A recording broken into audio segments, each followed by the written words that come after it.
Everyone, कैसे हो आप सब। आई थिंक आप लोग अच्छे होंगे और पढ़ाई मन लगा कर रहे होंगे।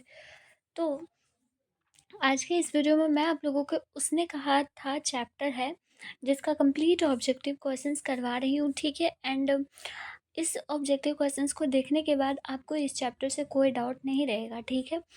मतलब कि जिस तरह से आपके एग्जामिनेशंस में क्वेश्चंस आता है ऑब्जेक्टिव का, उसी तरह से ये रहेगा, ठीक है। वन बाय वन करके हम लोग क्वेश्चंस को देखते हैं और प्रैक्टिस करते हैं, ठीक है। तो पहला नंबर क्वेश्चन है, बुद्ध का कांटा रचना किनकी है। देखिए, आपको अगर ऐसे नहीं याद होता है कि इतना सारा रचना मुझे याद करना है या फिर उपन्यास ही सब कुछ अगर याद करना है तो इट्स ओके। लेकिन अगर आप ऑब्जेक्टिव के माध्यम से याद करना चाहते हैं तो आपको जो जो ऑब्जेक्टिव्स में दिखता है, जैसे कि ऑब्जेक्टिव में अगर आपको दिख रहा है कि ये वाला है रचना, तो इसको पूरा कंप्लीट रिमेंबर रखिएगा, ठीक है। तो ये रिमेंबर रखिएगा कि चंद्रधर शर्मा गुलेरी जी ने इस रचना को लिखा है, बुध का कांटा, ठीक है। यहाँ पर आपका ऑप्शन नंबर बी सही हो जाएगा, ठीक है। अगला क्वेश्चन है सेकेंड नंबर, चंद्रधर शर्मा गुलेरी किस सदी के प्रमुख लेखक थे। चंद्रधर शर्मा गुलेरी जो है वो 20वीं सदी के प्रमुख लेखक थे, ठीक है। ऑप्शन नंबर डी सही हो जाएगा, ठीक। अगला क्वेश्चन थर्ड नंबर है, गुलेरी जी ने कुल कितनी कहानियां लिखी है। तो ये इंपॉर्टेंट क्वेश्चन होता है कि वो उन्होंने 3 कहानियां लिखी है, ठीक है। ऑप्शन नंबर सी सही हो जाएगा, ओके। उसने कहा था कहानी के नायक कौन है, यानी कि लेखक कौन है। तो यहाँ लेखक नहीं है, यहाँ पे है कि इस चैप्टर में उसने कहा था चैप्टर में मेन लीडिंग रोल किसका है। जैसे हीरो हीरोइन में होता है ना कि हीरो कौन है, तो इसी तरीके से इस लेखक उसने कहा था मैं हीरो कौन है, तो लहना सिंह है। ऑप्शन नंबर ये सही हो जाएगा, ठीक है। 5 है, इनमें से कौन सी रचना गुलेरी जी की नहीं है। याद रखिए, क्वेश्चंस को अच्छे से पढ़िएगा।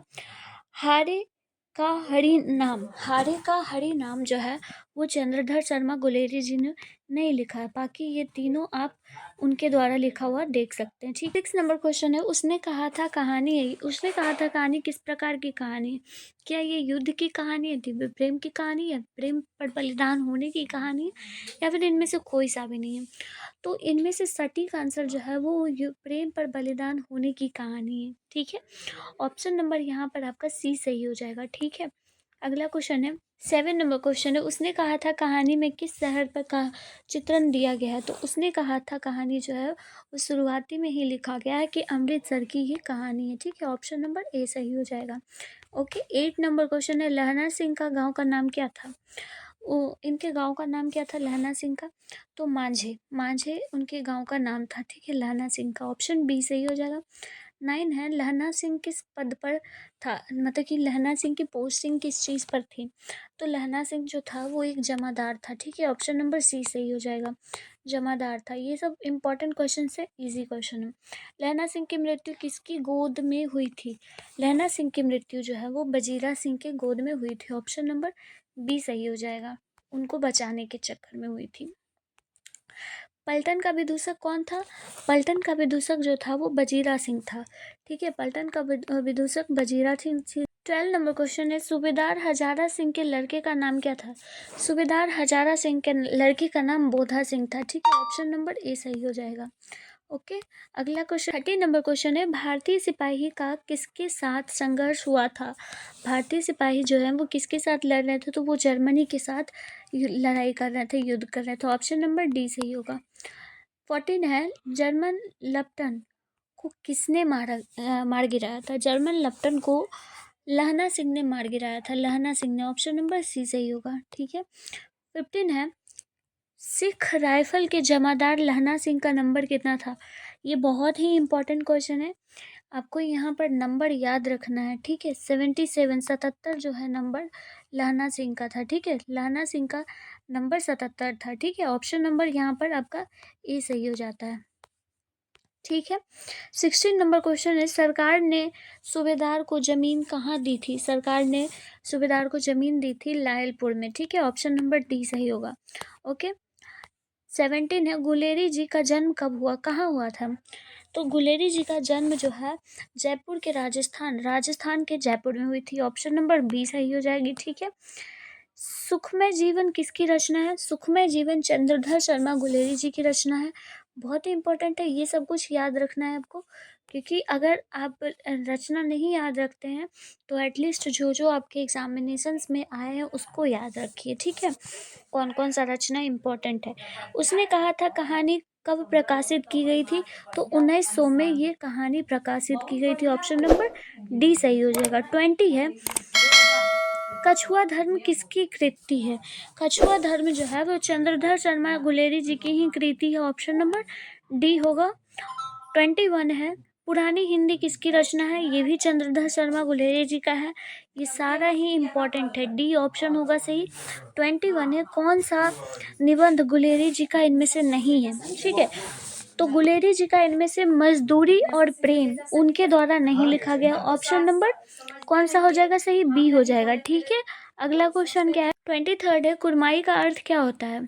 कुरमाई, कुरमाई का अर्थ होता है मंगनी, ठीक है। कुरमाई का अर्थ होता है मंगनी। ऑप्शन नंबर ए करेक्ट होगा, ठीक। बौद्धा कौन था? बौद्धा कौन था? तो बौद्धा जो था वो सूबेदार हजारा सिंह का बेटा था, ठीक है। सूबेदार हजारा सिंह का बेटा था। ऑप्शन नंबर यहाँ आपका डी सही हो जाएगा, ठीक है।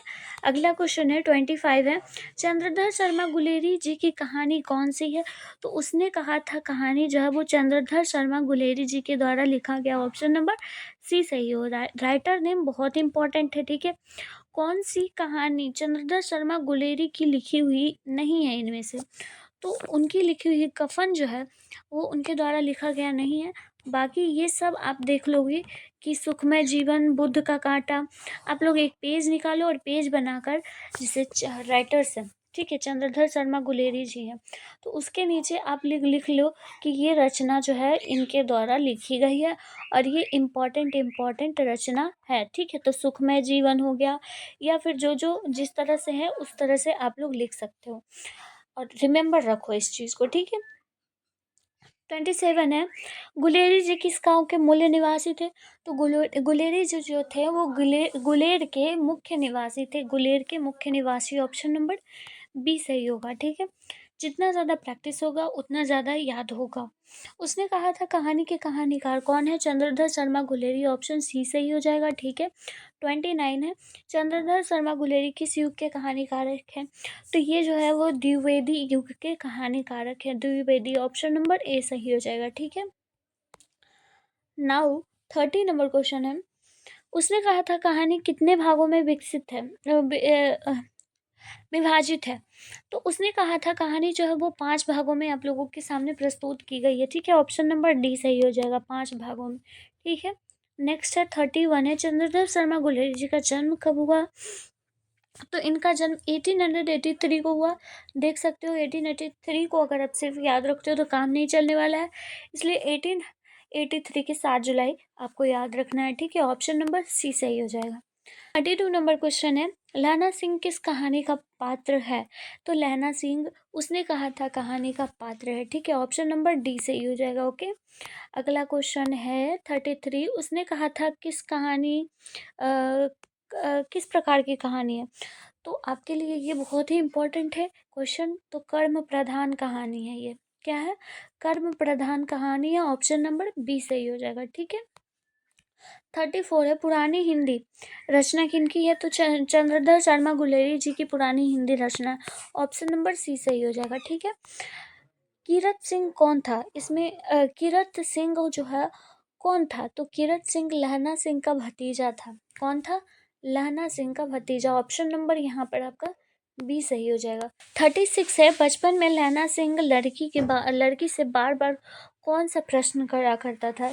जब वो छोटा था लहना सिंह, तो वो उस लड़की से एक ही प्रश्न किया करता था, तेरी कुरमाई हो गई क्या? ठीक है, तेरी कुरमाई हो गई क्या? कुरमाई मतलब मंगनी, यानी कि तेरी मंगनी हो गई क्या? ऑप्शन नंबर यहाँ पर आपका सी सही हो जाएगा। 37 है, लेफ्टिनेंट साहब सूबेदार को कितने आदमी खंदक में छोड़कर जाने को कहता है? कितने आदमी को? तो 10 आदमी को। ऑप्शन नंबर बी सही हो जाएगा, ठीक है। अगला क्वेश्चन 38 है, अमृतसर में लहना सिंह के कौन रहते थे? क्योंकि अमृतसर में ही वो दोनों एक दूसरे से मिले थे, तो अमृतसर में मामा जी लहना सिंह के रहा करते थे, वहीं पे वो रहता था। 39 है, लहना सिंह सूबेदार को वापस बुलाने के लिए किसे भेजता है? लहना सिंह जो है वो सूबेदार को वापस बुलाने के लिए वजीरा सिंह को भेजता है। ऑप्शन ए सही हो जाएगा, ठीक है। Option number A. 40 क्वेश्चन है, सूबेदारनी ने अपने पति एवं पुत्र की रक्षा के लिए किससे कहा था? तो सूबेदारनी ने लहना सिंह से ही कहा था कि तुम उन लोगों की रक्षा करना, मेरे पुत्र और पति की रक्षा करना। तो ऑप्शन नंबर यहाँ पर आपका बी सही हो जाएगा। और जैसा कि उसने कहा तो लहना सिंह ने अपना वादा निभाया, अपना चांद पर उसने खुद गोली ले ली, ठीक है। तो ये होता है, ये कहानी बहुत मज़ेदार और एक रियलिस्टिक कहानी है। 41 है, लैना सिंह का सिर अपनी गोद में लेकर कौन बैठा हुआ था? तो वजीरा सिंह बैठा हुआ था, ऑप्शन सी सही हो जाएगा। And 42 and this is the last question of this chapter and we will talk about the next chapter in the next video. 42 है, लहना सिंह के मामा कहाँ के रहने वाले थे? तो लहना सिंह के मामा जी जो थे वो अमृतसर के रहने वाले थे। ऑप्शन नंबर बी से हो जाएगा, ठीक है। सो 42 क्वेश्चंस कंप्लीट होते हैं एंड आई होप कि आपको ये सारे क्वेश्चंस अच्छे से समझ आ गए होंगे। इसमें समझने वाली तो कोई बात नहीं है, स्टोरी जिन्हें पता है वो खुद ब खुद अपना आंसर्स दे सकते हैं, ठीक है। तो मिलती हूँ फिर नेक्स्ट वीडियो में, तब तक के लिए आप लोग पढ़ाई करते रहिए। Till then tata bye bye, take care.